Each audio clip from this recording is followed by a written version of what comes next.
here we go. We've got this tweet from Mary L. Trump. And it wasn't just her, it was MSNBC actually played footage from the 1939 Nazi rally at Madison Square Garden. She says, so we're really doing this again. Eyes wide open. And it's just Trump's rally in New York. These are New Yorkers. These are people who are overwhelmingly, like, these people at this rally are probably moderates. And then she shows an image of the Nazi rally in 1939. We got this tweet from Aaron Rugenberg. He says, this is a Nazi rally. They're Nazis. Good God. That should mean something. This is it, ladies and gentlemen. The October surprise has dropped. Trump is Hitler. I can't believe it. Reductio ad Hitlerium. Is that what they call it? Compare everything, because Hitler is the only example of evil that the left has. So everything that's bad is Hitler. Yeah. I never saw this coming. I can't believe that. If I knew Trump was Hitler, I wouldn't have been supporting him this whole time. Right. But, now we're here. And apparently, if you hold a political rally, it's a Nazi rally. The Democrats held a rally in 1992 and I think 78. I think they did it a lot, actually. Actually, they also had one in 1924 where they were trying to figure out whether to approve of the Ku Klux Klan. So, this is modern politics for you, I guess. I suppose it's indicative of Trump winning. If they've got nothing to go after him on. I think they're freaking out.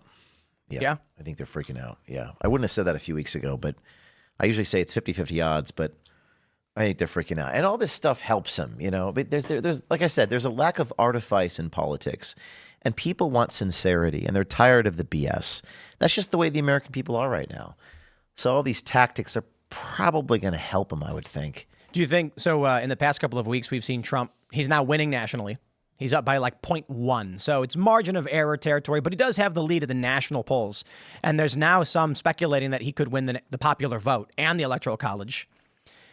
I wonder, why do you think that is? I mean, the number one issues right now are economics and immigration. You just did this film exploring the issue. Yes.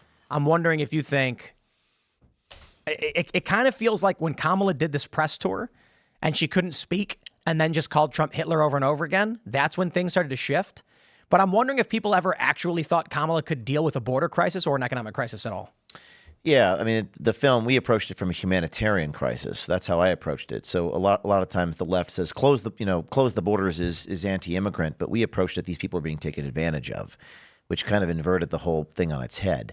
And everyone seemed to be making money off of it too. It was the corruption that we exposed in the film. Everyone's making money off this crisis. Yeah, that's crazy. Those two guys who were like, I got a good job, $20 an hour. Everyone's getting paid off. So that's not really a left or right thing. That's just a corrupt thing. And are you pro-corruption or are you anti-corruption? That's how it's framed. Yeah, but everybody these days are not everybody, but a lot of people are pro-corruption. I don't think people even see it that way. So first you have to describe the problem precisely. You got 300,000 missing kids. A lot of those kids get trafficked or raped or put with sponsors.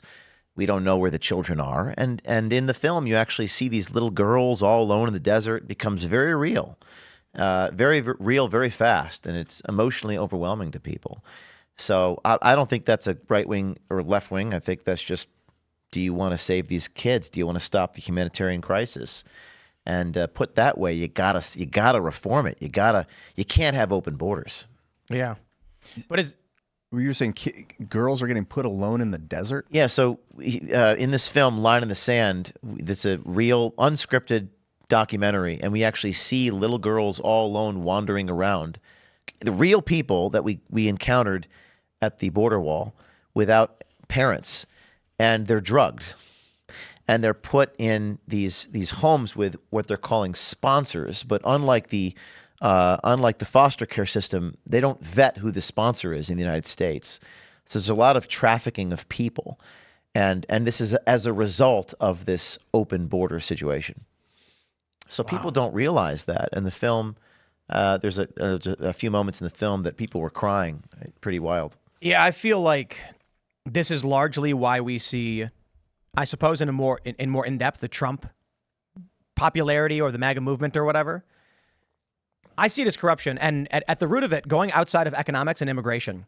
There's a part in the film where there are these two border guards. They're border guards, right? These two guys. They're talking about how much money they make. Yes. They're like $28.50. Is that what it was? $28.50. Yes, exactly. And they're like, this problem's not going away. We're getting paid. Yeah. And you basically, there's another scene where there's a woman driving a bus, and she's just like, I'm doing what my job is. I'm just doing my job. But they say it in a way where you can hear the actual translation of, I know I am doing something wrong. So this is a really fascinating. It's a biblical and it's a tale as old as time. But at what point does being weak make you evil?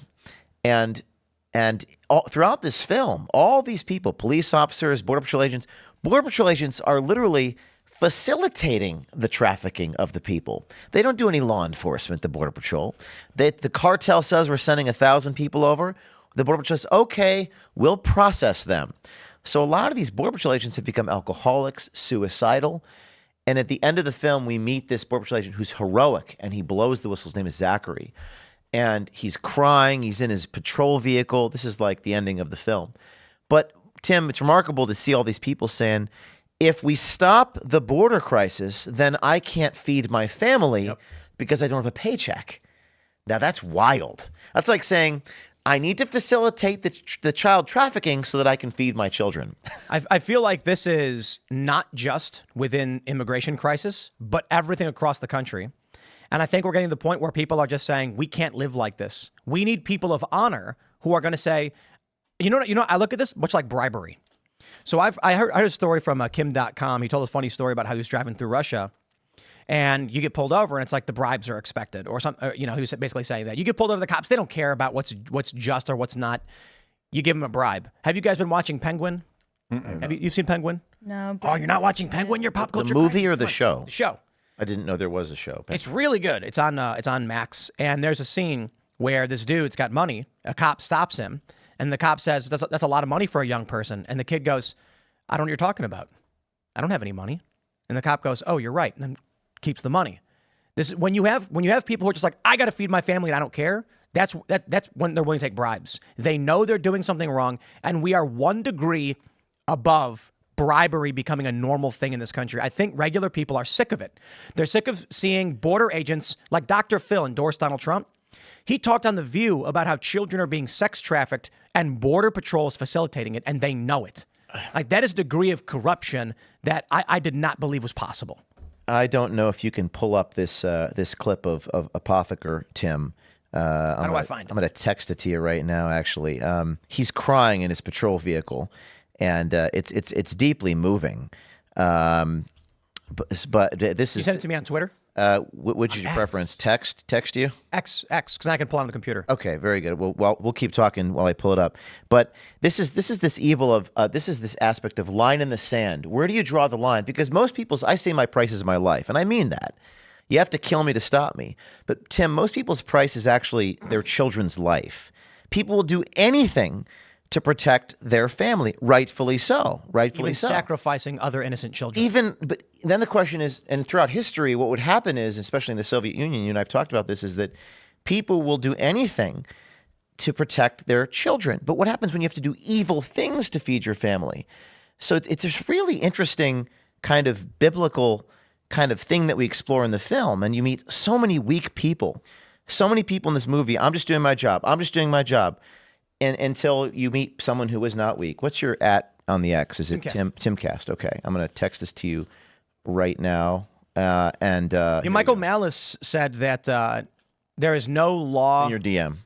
What is the quote from Michael Malice? Something like, there is no law so depraved that a police officer would not follow it, up to and including the execution of children. Yeah, something like that. And a lot of people immediately say a cop would never do that. You don't understand. And no, I think a lot of people don't understand what Michael is saying. He's not saying that your average cop will just go murder a kid for no reason. He's saying under the appropriate pressures, people will do evil things for them, for their families, for their children. And that's a very interesting theme. It's in your DM. If you could just pull it up. I'm getting it right here. Zachary Apotheker. He's a Border Patrol agent on the Canadian border. People don't realize. If you could go ahead and reset that. Instagram's never good with videos. Correct. There was a slider bar. One thing. When a girl like Lincoln Riley's jogging down in Georgia, yeah. When a girl like Lincoln Riley's, fuck, dude. No, okay, just keep going. When a girl like Lincoln Riley is jogging, she's top of her class at nursing, and we sign those fucking files, man. That's blood on our hands. That's blood on your hands. And that's a joke maybe to you, just keep collecting that check. But let me ask you this, if it was your mother or your sister or your aunt, how would you feel? Every single agent knows deep in his heart what's going on is wrong. Children getting trafficked every day. We don't take their biographical info. We're very busy up here. We're overran with children we can't keep track of. Where are those children going? We don't know. We can have plausible deniability. If you can sleep at night with plausible deniability, sickens me to my core. Okay, so that was, you never see a federal agent in uniform. That's very rare. He's been disciplined as a result of saying those things to me. But there you have a man. That's the archetype of an individual who has drawn his line in the sand and said, I cannot live with myself. I am willing to lose my pension because I care more about the truth, my conscience, than my $130,000 a year salary. And those are the types of people that fascinate me. Yeah. Why would he be disciplined for saying those things to you? What rule did he break? Because we live in a corrupt and broken world.